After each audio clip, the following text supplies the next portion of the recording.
Ladies and gentlemen, it is my great privilege to open. I think you have to use the this equipment. Yeah, because it's not. Because otherwise you cannot hear. There will be no. And people as well. It's like the sign. You have to put the speakers on.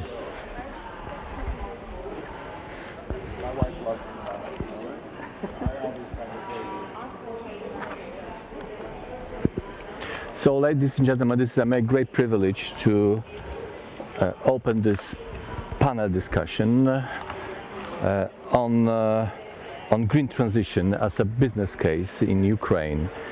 I'm very happy that you have decided on the second day of the great event to join this, but I'm even more happy to have my great panel and great panelists which will be debating today on this very specific topic. The choreography for the meeting will be with the following. First of all, I will invite the representative of Ukraine, Deputy Minister Oleksiy Sobolev, to make a presentation of the draft National Energy and Climate Plan, which has been prepared by the Ukrainian government with the within the cooperative process with the international community. Then I will invite my esteemed panelists to make a statement, and then we will have more moderated discussion, and at the end I will open the floor for questions and for comments from your side. So Oleksiy, please, the floor is yours. Yes, it would be good to have more time for Q&A. I'll try to be brief. So almost exactly a year ago in London, we had a first meeting of high-level advisory group launching the process of developing National Energy and Climate Plan. Right now, National Energy and Climate Plan is at the final stages of approval within Ukrainian government, and we also last week received the comments from Energy Secretariat to the draft of the plan. So we're incorporating those comments into the plan and gonna approve it within the next week or two. So we can already talk about like almost final document. So usually we have some slides there. Yeah, that's great. So usually these plans are being prepared in EU countries for like year and a half, 2 years. Ours took slightly less than a year, and during wartime, I think that's an achievement. The other part is that it is very public consultation that we had. So more than 1,500 participants participated in those consultations, provided different comments. We had consultations with EU neighboring countries, with Poland and Moldova. The draft NECP was presented several times to EU counterparts, including Energy Community Secretariat. So this is not just the government's position in the plan, it is the public's position on the plan, I think. It was also very important for us to have it that way, to have a unified position of all our stakeholders and partners. Then for the first time we collected all targets that national and energy climate commitments in our document, and from now on we plan to keep it that way. So these policies should be synchronized and aligned with European Green Deal policy and its targets. And despite the war and the damages that Russia causes to energy infrastructure as well, Ukraine is committed to move towards green recovery and decarbonization. And I think we can use this opportunity for energy recovery right now, but like in a smart way to fasten, expedite this green transition. And Ukraine will follow energy first, energy efficiency first principle, and energy security will be integral part of our energy and climate policies. So what we know from the plan and from the modeling, in order to achieve these objectives that Ukraine has already subscribed to in different climate commitments, we would need a lot of investment. So to develop our renewable energy, invest in new energy infrastructure, we will need more than 20 billion euros for the next till 2030. Decarbonization of the transport sector would also require another 20 billion euros, and implementation of policies from NECP in all sectors will require significant costs, and definitely they can't be mobilized internally. We need and expect that pledges coming from our international partners, and I think some of the agreements that were signed during this conference are exactly the example of such pledges and how this can move forward. From our side, we already take to another commitment for the next year. So first, from the transparent process of development of NECP, we have this great tool of a high-level advisory group that actually helped to make this document and coordinate across multiple countries, across the whole globe, I would say. So would like to keep the high-level advisory group as a group that helps to implement the strategy that was developed, and we also provide oversight of a green transition office that we have under the Ministry of Economy, helping to coordinate these policies inside the country. And the second part is that we will be embarking on a kind of roadshow for investments to discuss how this plan could be fulfilled and which of the programs necessary to execute it within the next 10 years should be developed within the next several years, how we align the current priorities, right, of the both energy sector and like transport sector with the plan and develop it in tandem. So that's our general idea, and thank you for attention. Thank you very much, Oleksiy, for your presentation and for giving us the glimpses of that what we can expect from the National Energy Climate Plan by Ukraine once it will be adopted soon. As this program is following the approach and the governance established by the EU, I wanted you, Mechthild, first to invite you to take your time for opening statement.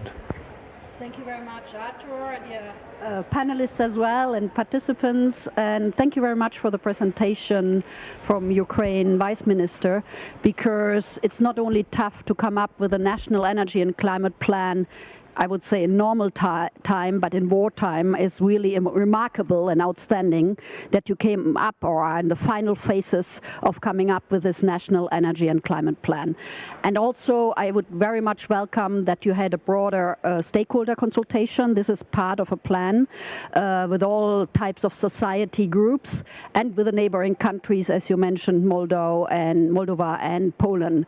So I think this is really for us important for medium to longer term planning and, as you said, attract investments. I mean, we need more predictability. We discussed a lot in other panels, emergency needs. Obviously, this is a key urgent priority as we discussed, but we also need to discuss green recovery. National energy and climate plans gives exactly that. It gives a predictability for investments, both public investment, but also private investments. We have a lot of private sector representatives here. So in that sense, very much welcome what Ukraine did, and we are looking at the very, very final version.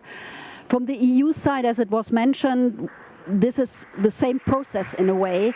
All our 27 EU member states have already done draft plans, and they are now in the final stages of coming up with their final plans by end of June, which we are then assessing both on energy efficiency, how far they are, on renewables, on market integration, research and innovation, security of supply, competitiveness, all these key factors we are looking at, and obviously we want to look also how they can jointly come to the 2030 EU targets of, for example, 42.5 renewables.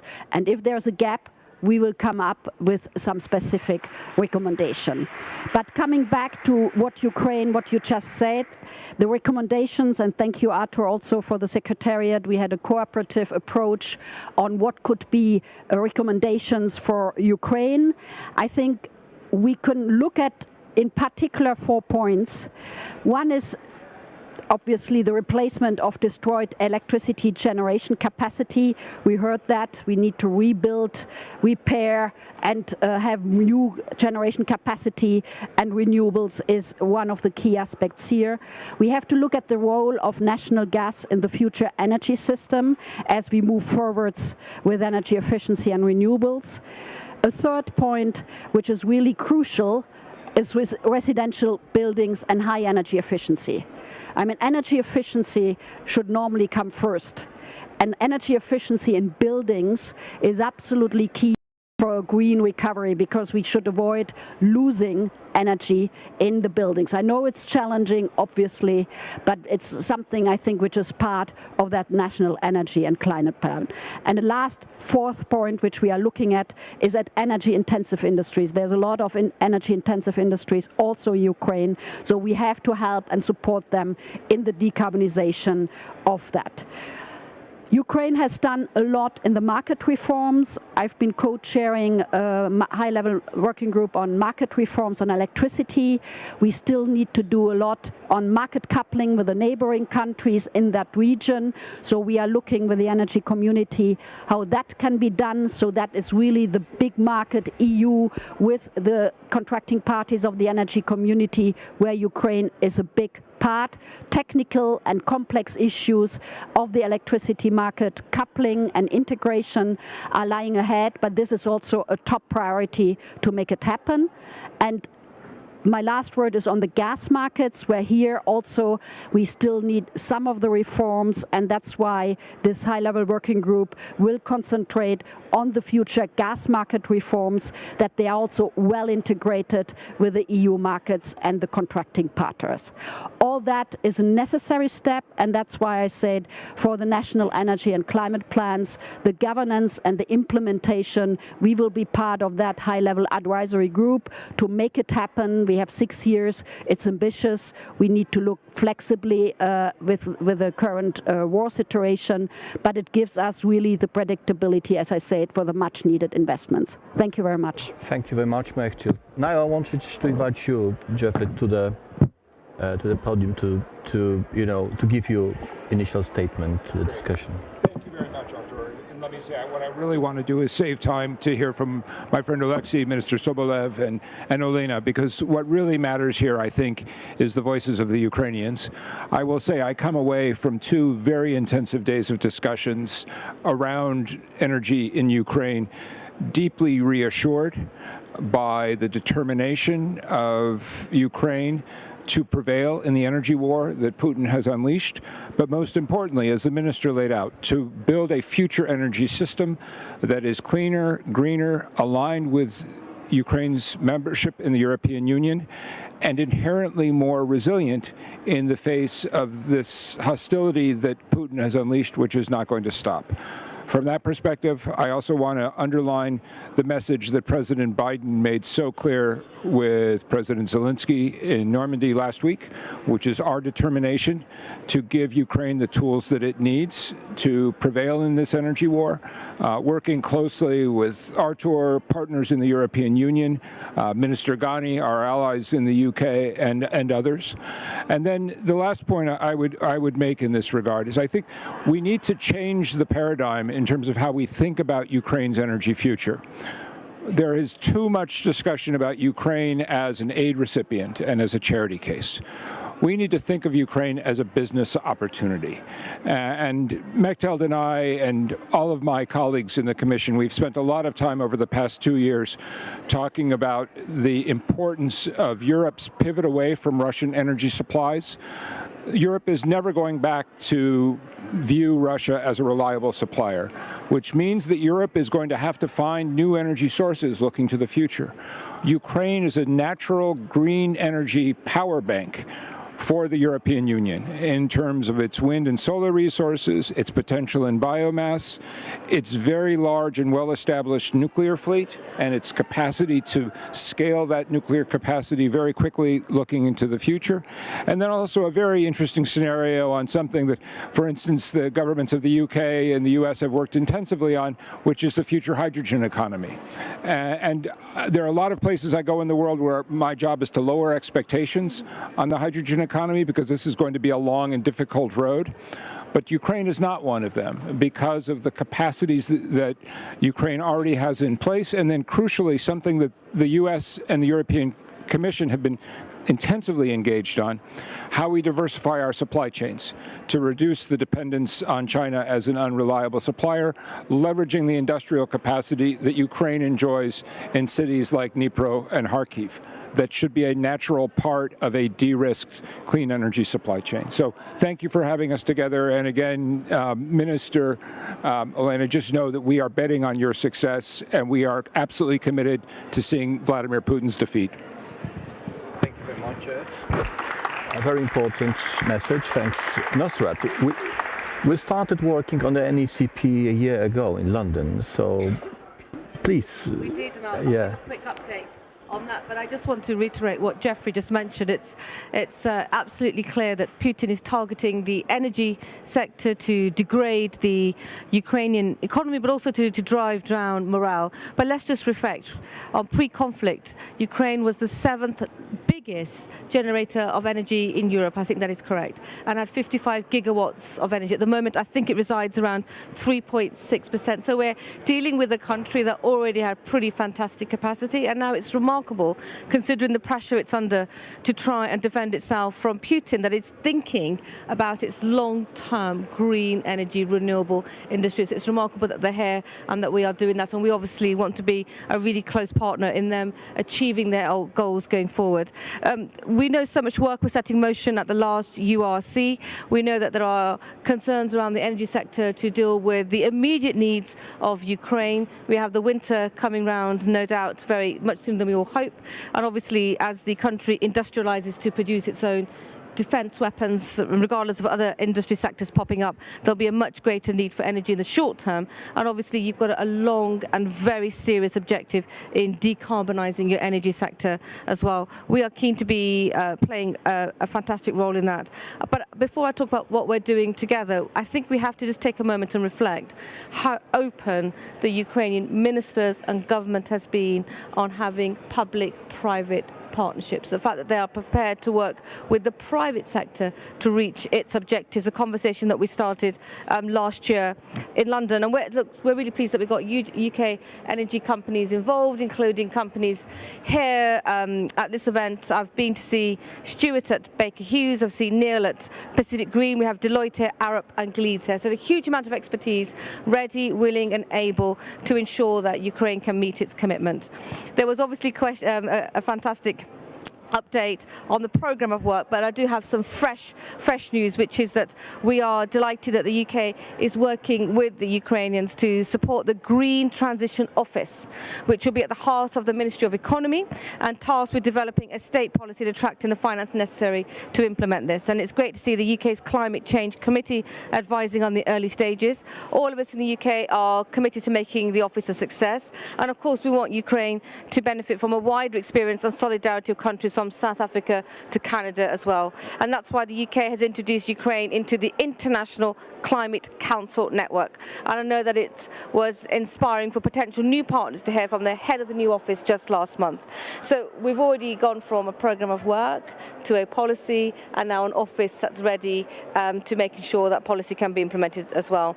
And it shows once again how stronger we are together, and there's no reason why we will not see this through. There's no deviation. This is the plan in place, and we'll do everything we can to make sure that the plan is delivered, and we're happy to provide as much leadership as we can. I think we've made it clear when it comes to defence, when it comes to humanitarian, when it comes to social, but also when it comes to energy, that we will work as closely as is needed by the Ukrainians to ensure that they are able to offer a new perspective on providing energy, and no doubt becoming the 7th, 6th, 5th in the future biggest provider of energy across Europe as well. Thank you.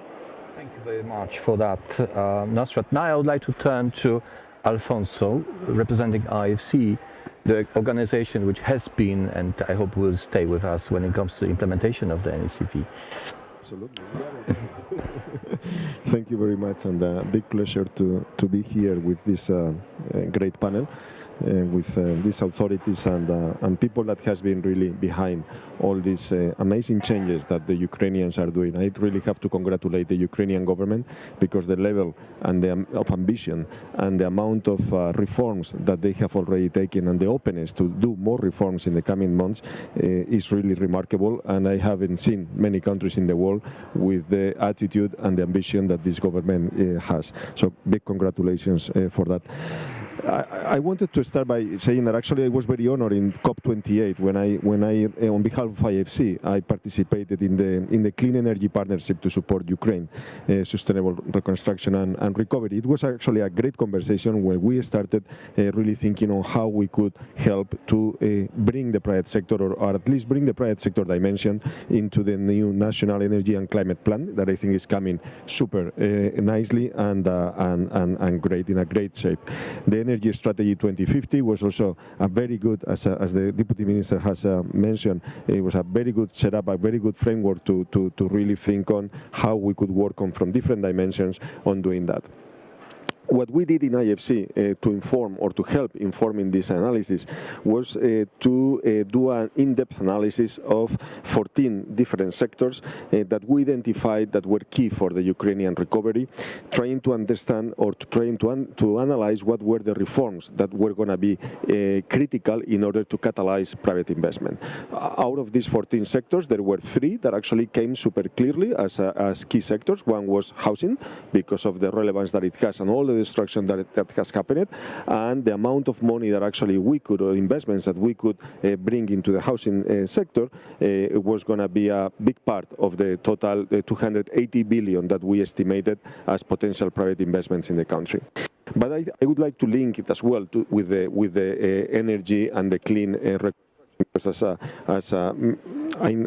have always difficulties on pronouncing her name, but Mechthild said energy efficiency be absolutely critical. And as you know, in IFC, the green buildings and green construction has been at the top of our agenda for many years in many different regions, in many different countries. And we believe that in Ukraine there exists today a great opportunity to actually in a sector that might be seen or perceived initially that much related to the energy and the clean energy agenda, but that in our view will be absolutely fundamental in the new transformation of the sector. The second one was the energy sector with 36 billion that we believe could be actually mobilized by doing the necessary reforms, and another 100 billion that could actually come in additional investment. And the third sector was the transport sector, which is also a sector that will really has the capacity to also transform into or shift into a different way of actually thinking this sector and how we could reconstruct it to make it much more clean and sustainable. So out of this, the renewable energy is a key focus of our agenda. I will come back later today in the panel with more specifics on what we are trying to do, but I really believe that the 3 key sectors, the way that we are identifying the reforms and the way that Ukrainian government and authorities are doing the necessary reforms to incentivize the clean recovery is going to be critical for the next months. So thank you. Thank you very much, Alfonso. Olena, NACP is about midterm planning, but the war is continuing in Ukraine. Please give us some statement on how you see that perspective, that junction. Thank you. Thank you very much, dear colleagues and ministers, and I'm really grateful to everybody who helped with the development of this National Energy and Climate Plan within so short period of time.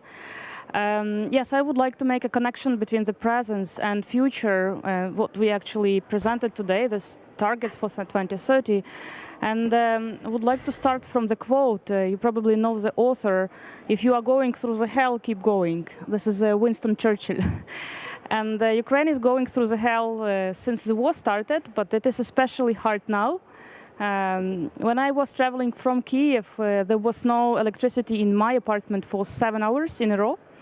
You already know that we lost more than 80% of our thermal power generation, more than 30% of our hydropower generation, and we are constantly lacking around 2 gigawatts or even more in our electricity system.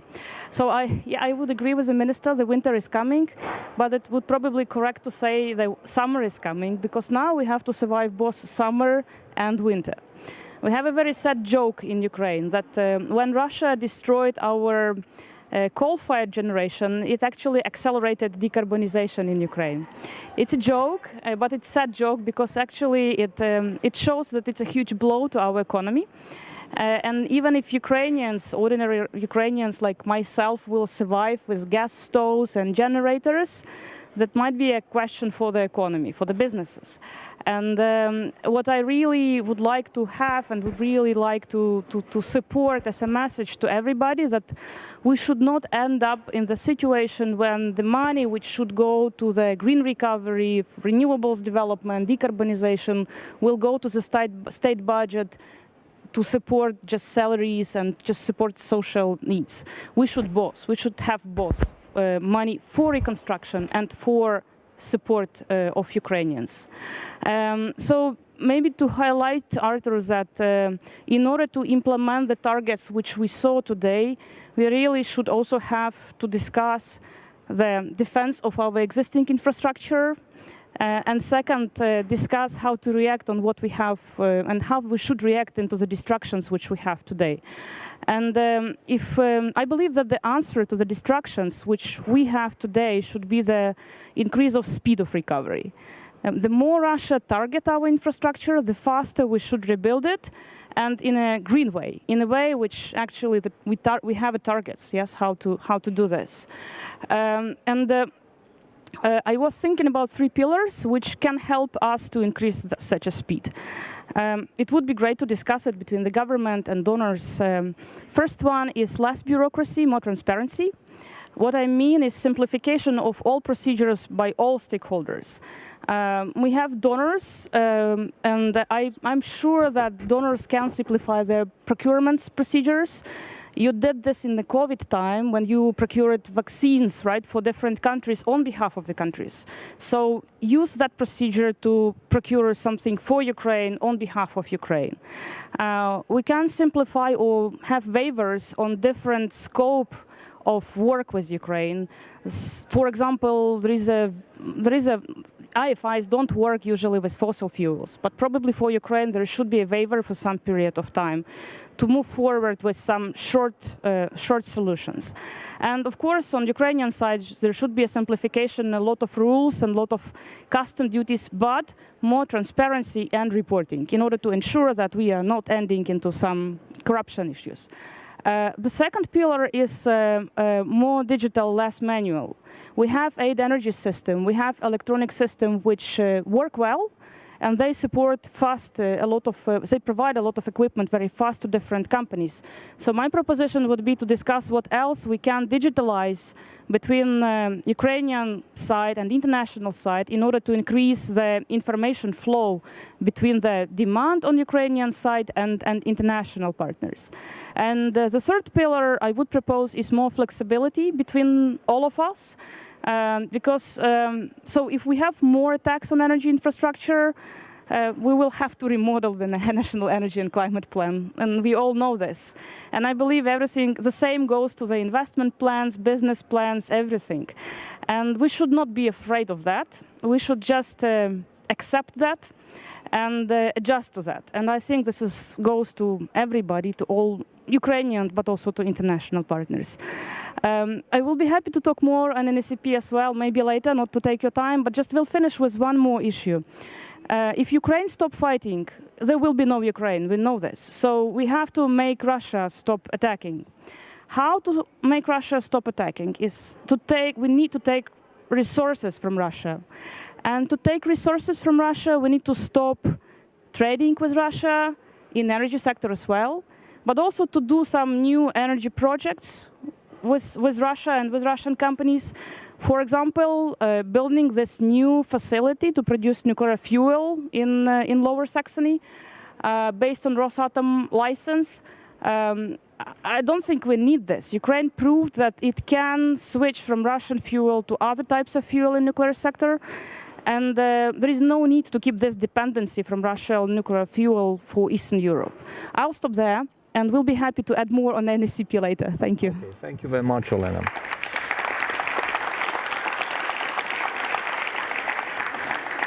Oleksiy, transparency, accountability, inclusiveness, partnership, these were the words which were used by Nusrat and Mechthild to describe the process of establishing the NECP. Now we are moving to the implementation phase. How you see this process, how it will be organized in Ukraine, so that you have a proper governance system in Ukraine for the implementation of that what is embraced within the NECP document. Thank you. First of all, thanks for these words. But that was the exact intention, and it's good that it turned out to that way. So what we definitely need is, since this is a big plan encompassing very different areas, that we need to have really good coordination inside Ukraine government, and the Ministry of Economy coordinating that with the other ministries. We have this Green Transition Office helping us to do that, but we also need to have a good coordination with our international partners. So, and we suggest to keep high-level advisory group in its current form, and maybe institutionalize it even more a bit, right, to coordinate better the policies that international partners provide, and the help that they provide to Ukraine. The second part is that this is also a public plan, right, and there would be a need for monitoring. And what Olena was saying is that the situation in Ukraine is changing, right?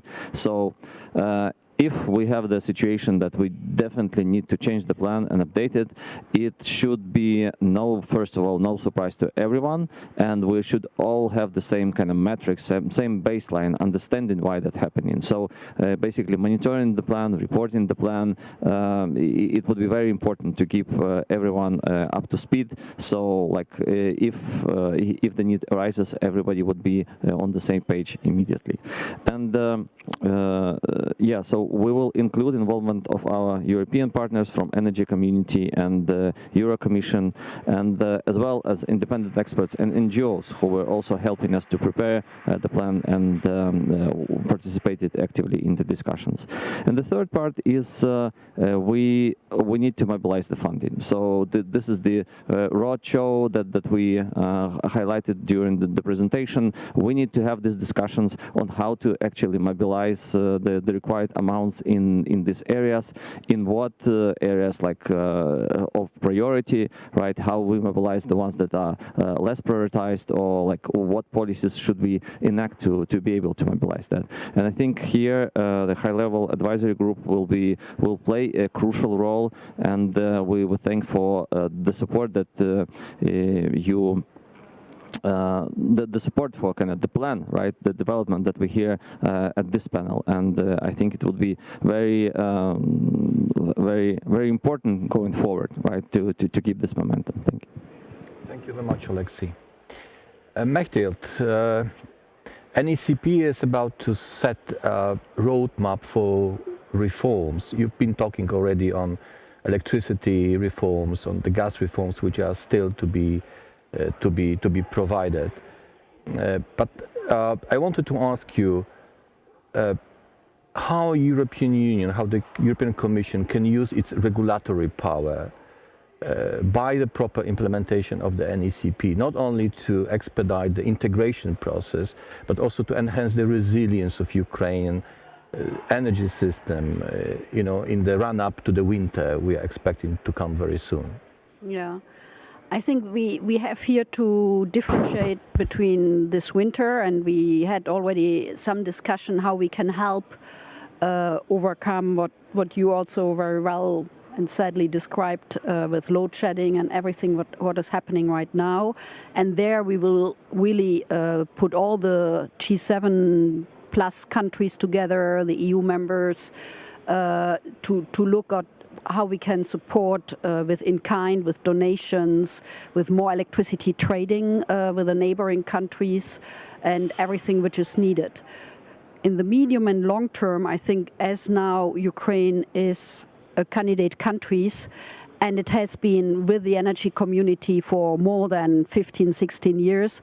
I think Ukraine is rather well prepared in the sense that the regulatory framework with the first electricity market reforms, with the first reforms on the gas market, with first steps on the energy efficiency side, with the renewables target, with decarbonization of gases, and I agree there's a lot of potential also on biogases, on nuclear. I think there is already a framework which Ukraine and us, we can use together.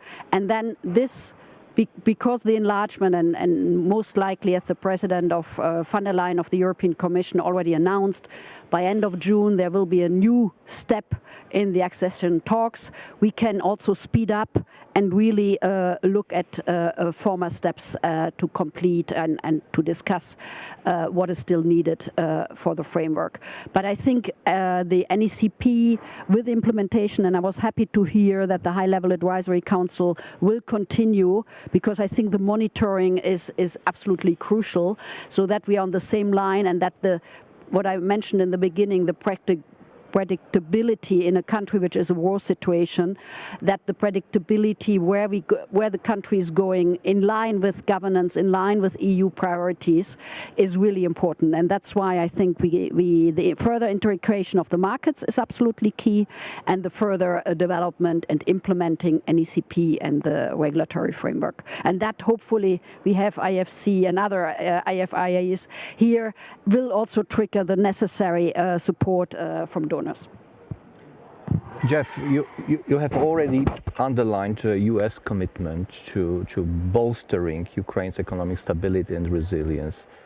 But you are also very successful, you have been very successfully coordinating G7 plus partners in provisioning Ukraine with the necessary equipment now. But how you see the role of the document as NECP for mid-term rebuilding activities and efforts to be undertaken by the G7 plus group? No, well, thank you, Artur. And just to underline, the United States, working with 3 different G7 presidents now, Germany, Japan, Italy, has built a coalition of 27 countries and multilateral institutions with a singular focus on how we help to build resilience in the Ukrainian energy system. But from the beginning, that has had 2 areas of focus, both short-term, what do we do to keep the lights on so that Olena has more than 7 hours of power in her apartment in Kyiv, but also how do we lay the foundation for a future energy system that is fully aligned with Ukraine's clean energy aspirations. From that perspective, the NECP document is extremely important as a roadmap, just as the EU accession process is. It provides the roadmap of the steps that Ukraine needs to take and that we need to take as the international donor community. In that regard, I was especially glad to hear Minister Ghani's strong focus on private sector interest. I would say the same is true for the United States, and you see it in all the MOUs, for instance, that have been signed with both Ukrainian private and public sector companies over the past 2 days, with General Electric, with Honeywell, and the prospect of doing more. But it's also critically important, as Olena alluded to, that we keep a very strong focus on the issues of reform. In that regard, especially in the energy sector, the issues around corporate governance are so important, and I'm encouraged that in every one of my meetings with the state energy enterprise today, the CEO mentioned corporate governance reform as one of their pride points, one of their performance criteria. And I think I say this as somebody who lived and worked in Ukraine for a transformative 3 years in the country's history, but also as somebody who in that period and dealing with President Yanukovych saw the deeply pernicious impact that energy had on the Ukrainian political culture, on the influence, the pernicious influence that Russia exercised, and the issues of corruption. Ukraine has transformed itself dramatically over the past 10 years. But just as in the United States, these are ongoing projects. And what I would just underline to the Minister is our commitment to being good partners in that regard, but also the imperative that we work together, because ultimately the sector that all of us are involved in is the easiest one in the world to burn through $1 billion very quickly. It's only private sectors that can mobilize the capital necessary to drive Ukraine's energy transformation. And that private sector is going to base its decisions on the quality of governance, the quality of transparency, the rule of law, competition policy. But the good news, as Mechthild alluded to, is all of these things are part of the larger EU package that Ukraine has enthusiastically subscribed to. So I'm committed to continuing our work in the G7+. We have to win the war, but as we all say in Washington, we also have to help Ukraine to win the future. Thank you very much, Jeff. Jeff already elaborated on the need of having a transparent framework and governance structure for implementing the system, and you and the UK government has already supported the Ukrainian government in establishing such a system for last year, which led us to today's meeting. I wanted to ask you, Nusrat, what are your expectations and plan and priorities for a year ahead of us? Well, we've moved enormously since last year. We now have the NECP in place, and as I said earlier, we are now launching the Green Transition Office. We'll be providing the expertise that's needed to ensure that the plan becomes a product that can be delivered. And obviously, having an office means that we'll be dealing with issues around accountability, transparency, but also fundamentally ensuring that there is absolute focus in delivering this plan practically as well, and making sure that the department and the government has the expertise that it needs. So that has been our focus to date, and that will be our focus as we continue to move on. There is so much to distract the wonderful ministers on the stage and the government of Ukraine, but the fact that they've been so front-footed in looking at their decarbonisation plan, we need to make sure that we can absolutely deliver this as well. So we'll be focusing on delivering the plan with them, working with all of our international partners and with many firms as we can. We want to make sure that we can share our experiences in the UK. We've always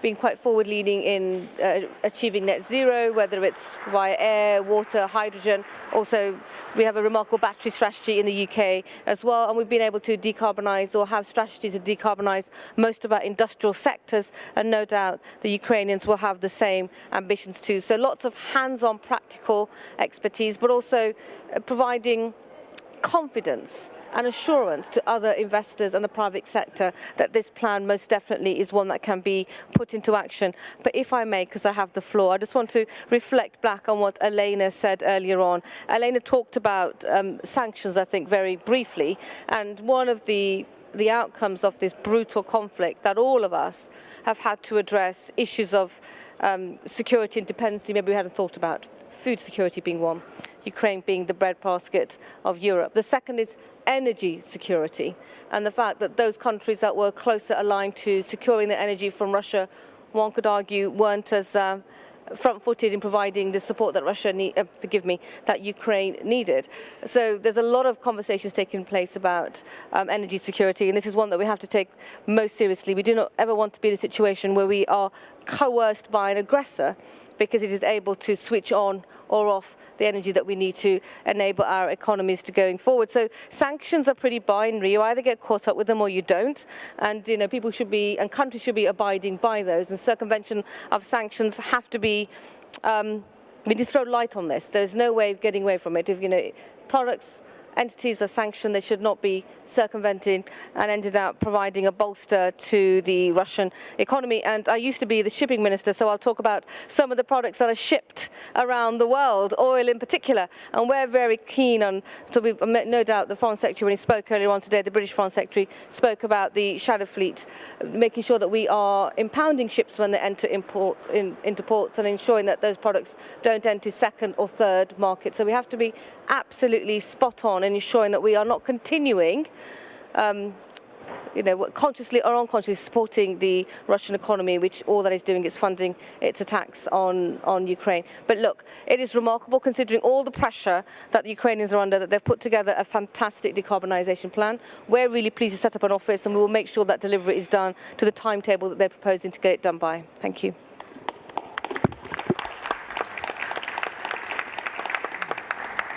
The objective of the NCP is to provide predictability for investors, for the private capital to come to Ukraine by setting up the list of the reforms, of the processes and the projects to be developed. And I wanted to ask you, Alfonso, how you see, this kind of assurances and NECP as a provider of this predictability, how you see the importance of this document for the investors to take the decision to invest in Ukraine.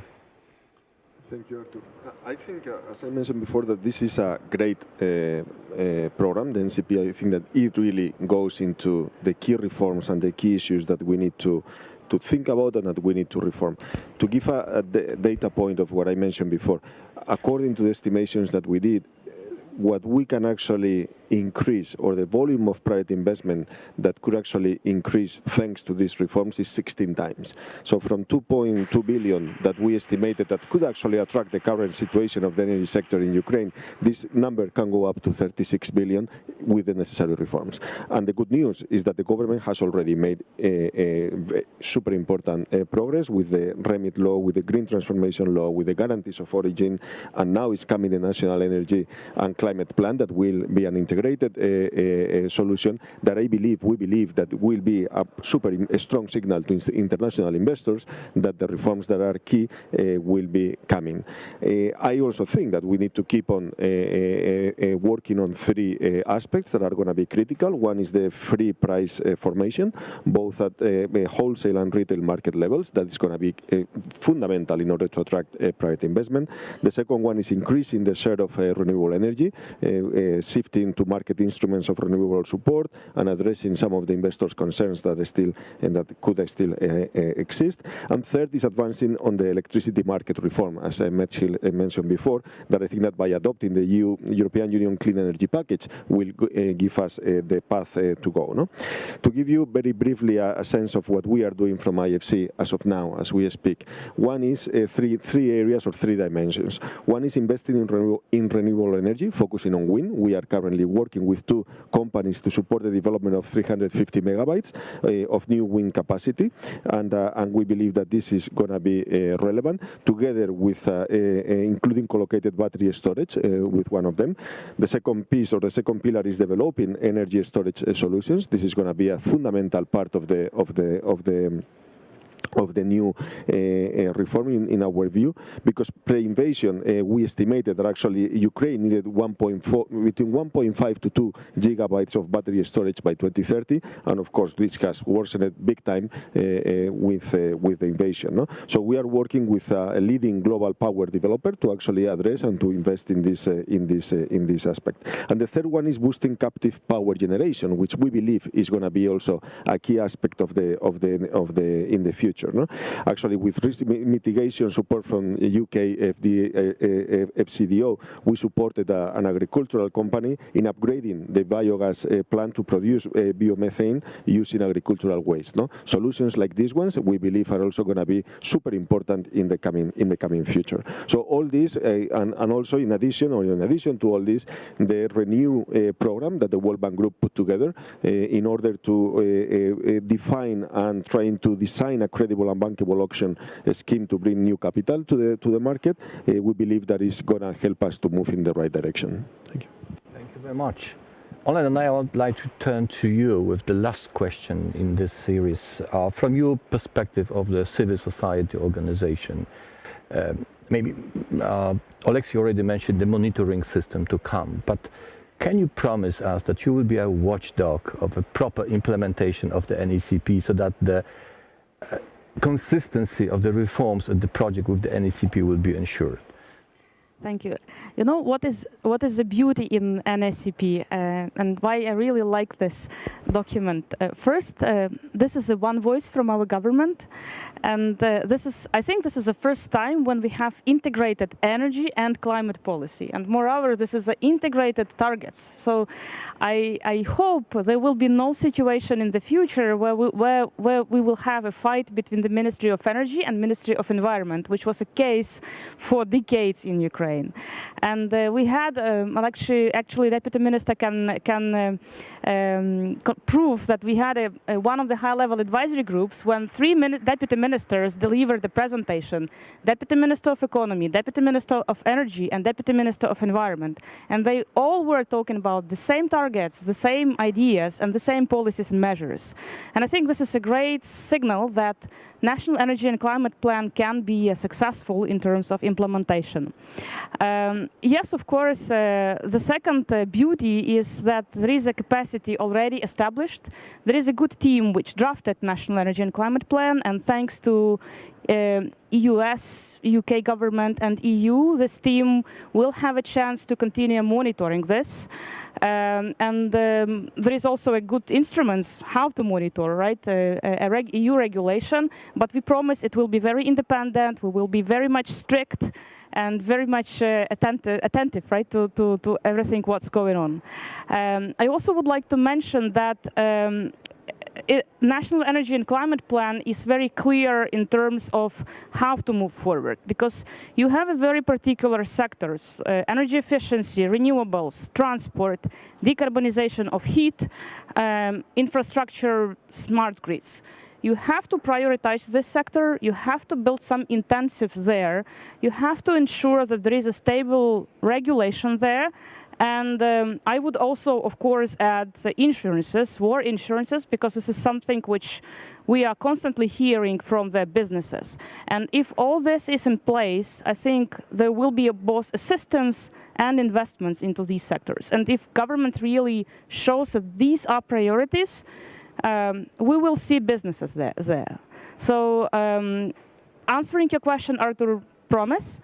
But I'm really sure that National Energy and Climate Plan has a chance to be a successful document in terms of implementation. Thank you. Okay, well, on a very positive note, I wanted to ask whether you might have any question to our panelists. There is one question, please. There's the second one, the third one, and the list is closed, please. So please introduce Oksana yourself. Kisil, Covenant of Mayors Project Ukraine, and my question will be addressed maybe to Mr. Sobolev and to EU partners as well. A Covenant of Mayors initiative, it's about mitigation and adaptation on local level. How do you plan to integrate local leaders to National Energy and Climate Plan? Alexei, will you take up?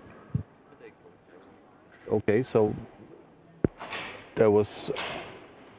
there's a gentleman in the middle volunteering to ask another question.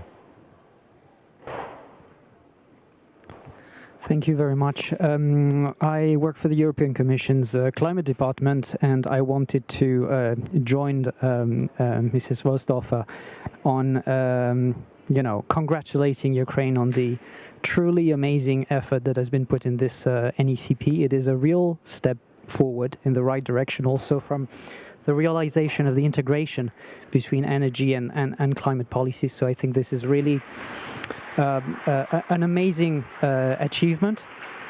I just wanted to make an additional remark regarding the green transition. This is precisely the title of this session.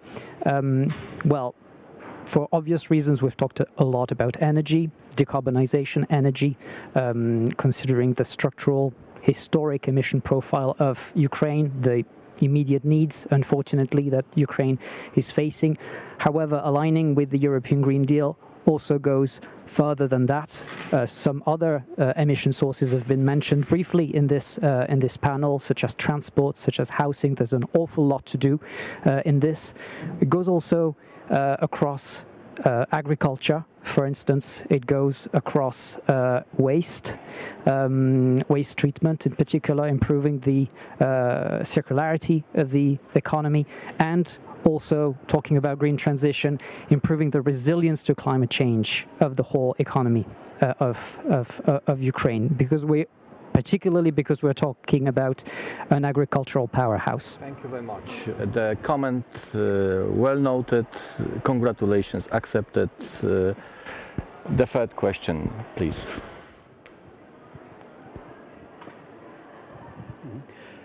Thank you. Brian Milikowski, LSE Ideas.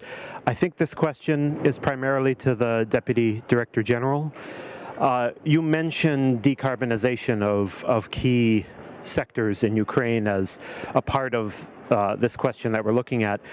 I was wondering, is there a discussion right now in the dialogue between European institutions and Kyiv about resources for decarbonizing industry like steel, cement, chemicals, which so much in Europe has been led by state aid together with private investment, and a large source of state aid in Ukraine right now is difficult to find. So is there a discussion about bringing resources for decarbonizing steel, for instance, as part of this strategy? Thank you. So if you would allow me, I would invite Mechthild for taking up the later question. 20 seconds, Mechthild, okay? And then on the first question, you, Alexei. Thank you very much. Yes, there is the Ukraine facility and the Ukraine plan. The Ukraine facility is this 50 billion euro, which has been agreed at the EU level, and first commitments are made. It's for 4 years. There are different pillars and different programs, but decarbonization of the energy-intensive industries are included. We can come back in more detail if needed. Thank you. Yes. Really fast as well. So, preparing an ECP, we had extensive regional consultations. There were more than 800 participants participating in it, like several rounds, written comments, and then like discussions around it. So we know that the thoughts and the comments from the regions are incorporated.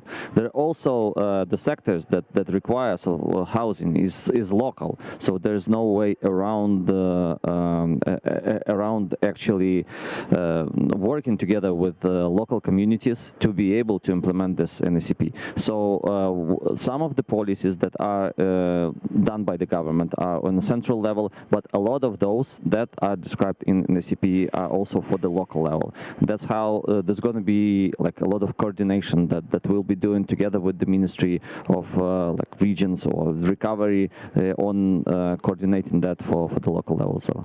Thank you very much, Alexei. So in that is the end of our panel. Let me to conclude it by saying that the Ukraine Energy and Climate Plan will be adopted soon. Ukraine is ready for starting implementation. The war-related risk will remain with us, so we have to deal with them accordingly. However, the international community is mobilized and committed to continue cooperation on the midterm development of and decarbonization of the Ukrainian economy. Thank you very much for the panel members and to the audience for your kind participation. And I would like to invite you all to the closing ceremony, which is starting right now. Thank you very much.